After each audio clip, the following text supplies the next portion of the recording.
سلام تخطيتنا يدرار شو كما يكنيكم كما يتخونو لومون كسقاهم كزناقعهم كم دما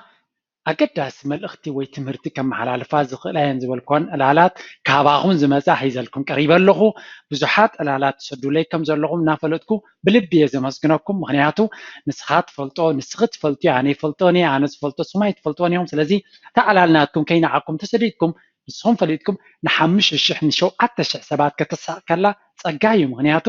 ኣብ ሰሓቅ ዘሎ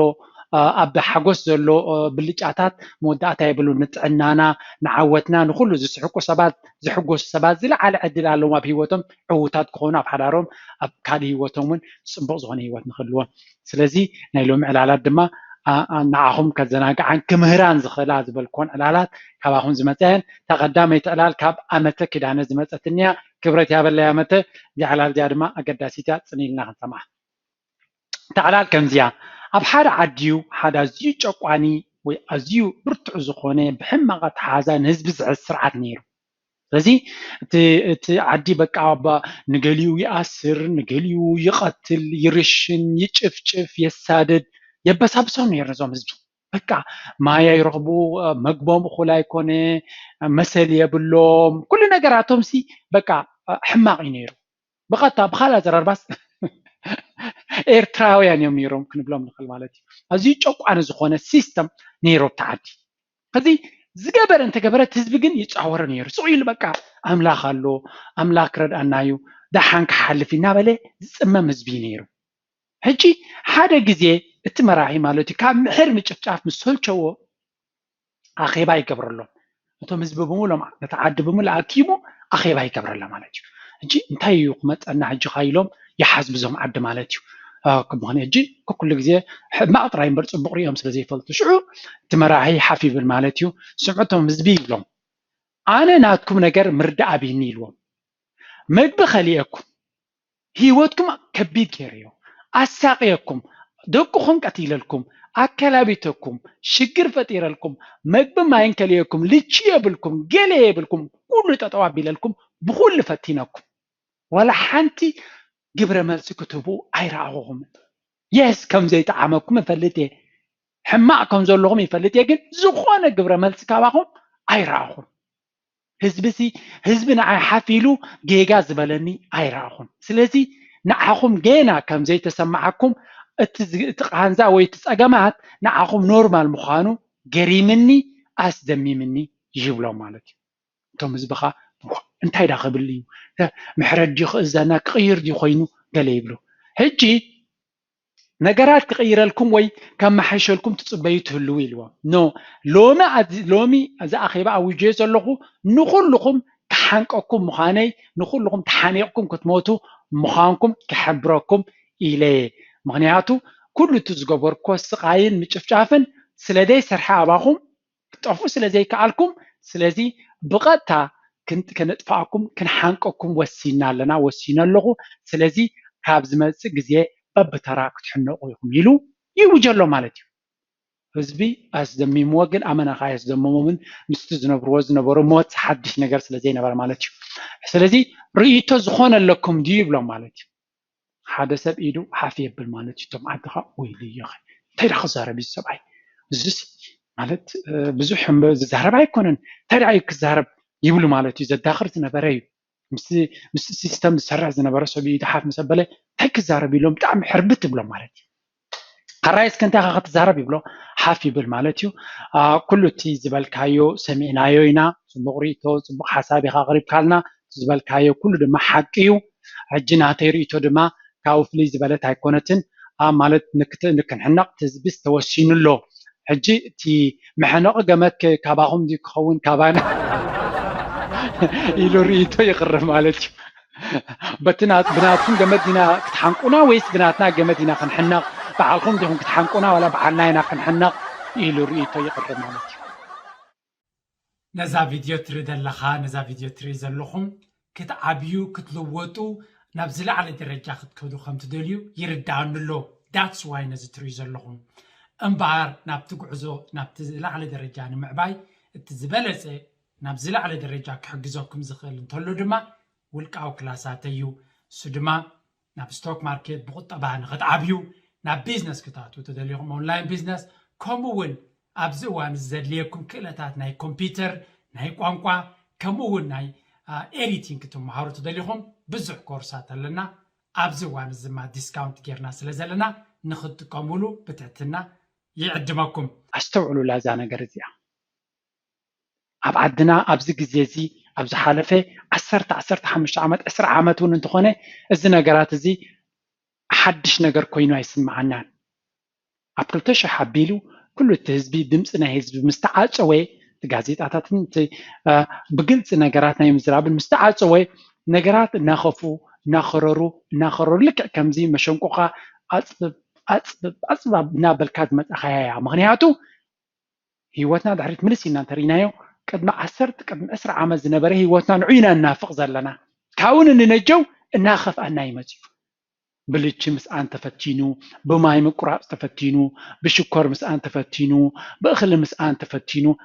ኮታስ ብኩሉ ብሕክምናታት ተፈቲኑ ብቤት ትምህርታት ምዕፃው ብዩኒቨርሲቲ ምዕፃው ካብ ጎደና ወሲድካ ምእሳር ብገፊፍካ ጅሆ መሓዝ ብኩሉ ተፈቲኑ ህዝቢ ኤርትራ እንታይ ግን ገይሩ ናቲንግ ዝኾነ ነገር ኣይገበሮን እንታይ ደኣ ስቕ ኢሉ ነቲ ዝመፀ እናተላመደ ካብ ዝኸፍእ ኣይምፃእ ይብል ካብ ዝኸፍእ ምስ መፀ ድማ ካብ ዝኸፍእ ኣይምፃእ እናበለ ነቲ ሽግር እናተላማመዶ እዩ ኸይዱ ዝኾነ ይኹን ተቃውሞ ክገብር ኣይከኣልን እዛ ዕላል ዝበልናዮ እውን ልክዕ ምስቲ ባህር ናይ ህዝቢ ኤርትራ ኣብዚ ግዜ ዝትኸይድ እያ እንታይ ክንገብር ክንክእል ከም ዘለና ክርዳእና ኣሎ ዝመፀ ፀገም ክንላመዶን ክንቅበሎን የብልናን ጌጋ ይሱ ፀገም ተመፅዩ ክትቃወም ክትክእል ኣለካ በቲ ንስኻ ዘለኻዮ ሕጂ እንታይ ማለት ደገፍቲ ከምዚ ተቃወምቲ ከምዚ እቶም ተቃወምቲ ወይ ነቲ ስርዓት ንቃወመ ንብል ዓበ ፀገም ኣለና ምክንያቱ በይንኻ ተቃዊምካ ዝመፅእ ለውጢ የለን ካበይ ፈሊጥናዮ ዝሓለፈ 20 ዓመት 40 ዓመት ዝተረኣየ ቃል ስለ ዝኾነ እንታይ ዝድለ ዘሎ እንድሕር ነቲ ዘሎ ስርዓት ትቃወሞ እንተረኺብካ ዘይትቕበሎ ኮይንካ ምስ ካልኦት ሰባት ንዑ ዘይቅበሉ ሓቢርካ ንክትሰርሕ ከፋት ልቢ ክህልወካ ኣሎ ምክንያቱ ገለገለ ሰባት ነቲ ስርዓት ከም ዘለዎ ምስ ኩሉ ጨቋኒ ምዃኑ ዝድግፍዎ ዘለዉ ንዑ ፅቡቅ ከም ዘሎ ፈሊጦም ኣይኮኑ ወይ ካብኡ ረብሓ ስለ ዘለዎም ኣይኮኑ ብዙሓት ረብሓ የብሎም ልክዕ ከማና ስድሮኦም ይጭፍጨፉን ይቅጥቀጡን ኣሎ እንታይ ግን ዘደግፎም ዘሎ እታ ኣብ ደንበቶም ተቃዋምቲና ንበሃል ነርእዮ ባህርያት ንዛረቦ ዘረባ ንጥቀመሉ ቋንቋ ኣሰካፍን ኣስጋኢን ስለ ዝኾነ ንሳቶም ካብቲ ሃገር ኤርትራ ክትህሉ ስለ ዝደልዩ ካብዚኦም ሲ እናጨፍጨፈ ተዓዲ ተሃሉ ዝብል ኣተሓሳስባ ስለ ዘለዎም ክርዳእና ክኽእል ኣሎ ነዚኦም ሰባት ብፀርፍን ብምድኻምን ኣይኮና ክንልውጦም ባህርና ንሕናቶም ተቃዋምቲ ንበሃል ዘለና ባህርና ክንልውጥ ተጀሚርና እዮም እሶም ክስዕቡናን ናብቲ ንቡር ክምለሱን ዝኽእሉ እምበር መዓልታዊ ሓድሽ መንፈስ ሓድሽ ሕንፍሽፍሽ እናእተና እቶም ተቃዋምቲ ዝበሃል ብሓደ ክንሰርሕ ዘይንኽእል ንሓትሕና ክንቆራቆስ ንውዕል ተወና ከመይ ገይሮም እዮም ክመፁና ይፍንፍኑና እምበሽ ስለዚ ንሓትሕና ከይተዋቃቀስና ክፎት ልቢ ጌርና ሓባራዊ ስራሕ ክንሰርሕ ተረዳዲእና ክንከይድ ንፈትን ምክንያቱ ኩነታትና ካብ ሎሚ ኣይከፍእን ካብ ሎሚ ንፅባሕ ዝበሃለሉ ዕዮ ድማ ኣይኮነን ማለት እዩ እዚኣ ትቕፅል ዕላል ድማ ካብ ብርሃነ ተኽለ ካብ ዩኬ እያ መፅያትኒ ብርሃነ የቐኒየለይ ብዙሓት ዕላላት ሰይድካለይ ኣለኻ በብግዜን ክዝርጋሕኒ ምዃነ ይሕብር እዚኣ ዕላል እዚኣ ድማ ብዛዕባ ሓደ መቸም ዘይግዱስ ተምሃራይ ንበሎ እዚ ተምሃራይ እዚ ትምህርቲ ኣየገድሶን ነይሩ ደንጉ ዝመፅእ ዲቪዛ የገድሶ ዕዮ ገዛ የገድሶ መቸም ኩላ ሕንፍሽፍሽ እያ ነይራ እጂ በቃ ኩሉ ግዜ ኣብ ትምህርቲ ብፅቡቅ ነገር ኣይጥቀስን እዩ ገለ ነገር ተደይጉሉ ክንደይ ነገራት ኣጉድሉ ጥራይ እዩ ሕጂ ይተርፍካ ኣብቲ ዓመትያ ድማ ይተርፍ ሃንደበት ድማ ኣይኮነን ንዑ ሃንደበት ኣይኮነን ነቶም ፈለጥቲ እውን ሃንደበት ኣይኮነን ነይሩ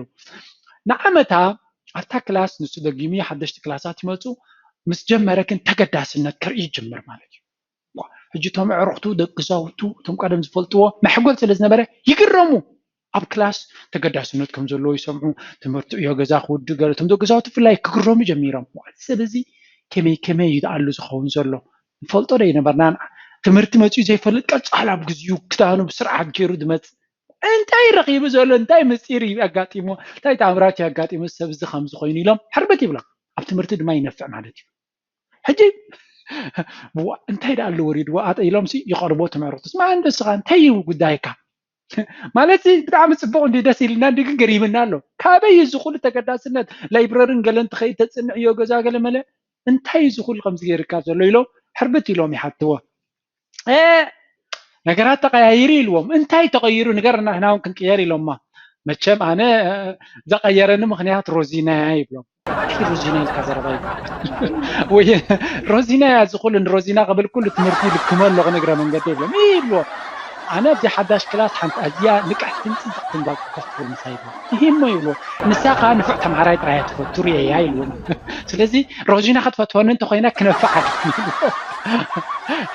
انت نافعت رايح خطفت وني تقول انت دي حماق انت خوينا ايتقدسين انا منفعت رايح تخيل لي سلازي من روزينا رغبات تقوينا كنفع على كتصنع على من نعال كتحطت مساي كتقرب يلو نعا بلخا سالا روزينا قبل تمرت تلكيمو يبلو مالت تا قداسيت نجر تمرت خنفع روزينا ديا ترحاز ديا فرويني ديا بزي قدس مغنيات كنركب لنا سامسون ديو يوناس ديو زي قدس مغنيات كندلق نكال علينا اب تمرتي خنفعنا زغل ان فاكت انا قدم نشتي كلخو تمرتي اب هيوتي سوني كل غزي يصلعني يري حنت غزي اب هيوتي سوني زفتخولا زفتو قال اب بيت تمرت لزنبرت يا እንታይ ማለት እዩ ምክንያት ክንረክብ ኣለና ንትምህርቲ ንኽንፈቱ ምክንያት ክንረክብ ኣለና ትምህርቲ ንኸነፅንዕ ክንፅዕር ኣለና ንፍዕቲ ጓል ተላ ወይ ንፍዕ ወዲ እንተሎ ናብኡ ንክንቀርብ ክንብል ክንነፍዕ ንኽእል ኢና ስለዚ ምክንያት ናብቲ ንደልዮ ዘለና ከምፃና ናብቲ ክንበፅሖ ንደሊ ዘለና ከብፃሕና ዝኽእል ፅቡቅ ምክንያት ንድለየ ምክንያቱ ከይተረዳእና እውን ናብቲ ንደልዮ ዘለና ክንበፅሕ ስለንኽእል እያ ትብል ተዓላል ስለዚ ኩሉ ግዜ ናብቲ ንደልዮ ናብ ዓወት ክንበፅሕ ምክንያታት ክንደልን ክንፈጥርን ኣለና